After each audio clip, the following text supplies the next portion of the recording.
প্রিয় দর্শকবৃন্দ, সবাইকে শুভেচ্ছা ও অভিনন্দন। আপনারা কিছুদিন ধরে একটি নিউজ দেখছেন যে ব্যারিস্টার সাদিল করিম সুমনকে কিছু সন্ত্রাসী ভাড়াটে খুনি আর কি, যারা হুমকি দিয়ে আসছে বা জীবন নাশের যে বিষয়টা রয়েছে সেইটা আসলে খুবই, এই দেশের মানুষ খুবই মর্মাহত হয়েছে এই ধরনের একটি ঘটনার কারণে।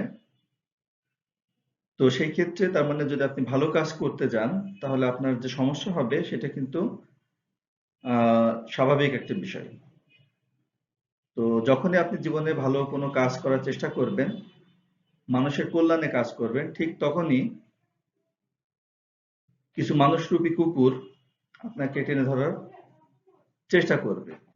তো এই থেকে বোঝা যায় যে আহ, ভালো কাজ করতে গেলে অবশ্যই বাধা আসবে এবং বিভিন্ন সময় মানুষ ক্ষতির চেষ্টা করবে, এটি স্বাভাবিক। কিন্তু এখান থেকে আপনাকে অবশ্যই সেফ থাকার চেষ্টা করতে হবে, সাবধানে থাকতে হবে।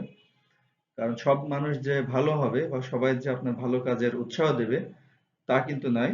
সাধারণত 50-50 হতে পারে, যে 50% মানুষ আপনার পক্ষে থাকতে পারে, কিন্তু আপনাকে ধরে রাখতে হবে যে আরো বাকি যে 50 নেগেটিভ আয়ন আছে, সেই 50% মানুষ হয়তো আপনার কিন্তু বিরোধিতা করতে পারে।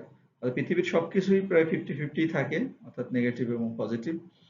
তো এই কারণেই সচেতন থাকতে হবে এবং কাজ করতে হবে। যারা দেশের জন্য কাজ করে, ব্যারিস্টার সুমনের মতো যিনি এখন সংসদ সদস্য, এরকম ভালো কাজ যারা করে তাদের পাশে থাকতে হবে।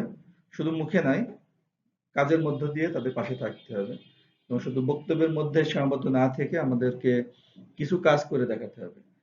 তো যদি ভিজুয়াল কিছু কাজ আমরা করে দেখাতে পারি এবং যারা ভালো কাজ করছে তাদের পাশে থাকতে পারি, তাহলে আরো আরো আস্তে আস্তে করে আরো ভালো কাজের সংখ্যা বাড়বে এবং এদেশের উন্নয়ন হবে, মানুষের জীবনযাত্রার মান উন্নয়ন হবে, মানুষ সুখে শান্তিতে থাকতে পারবে, আত্মীয়তার সম্পর্ক বৃদ্ধি পাবে। তো সব মিলিয়ে একটা ভালো সুন্দর জীবনের জন্য অবশ্যই ভালো কাজ করা দরকার। যারা ভালো কাজ করছেন তাদেরকে অসংখ্য ধন্যবাদ, এবং আমরা পাশে আছি। যারা ভালো কাজ করতে চান তারা আমাদের গ্রুপে জয়েন হতে পারেন। ভালো কাজ গ্রুপের সাথে একসাথে হয়ে দেশের কল্যাণে কাজ করা যাবে। সবাই ভালো থাকবেন। পরবর্তী ভিডিওতে আপনাদের সাথে আবার কথা হবে।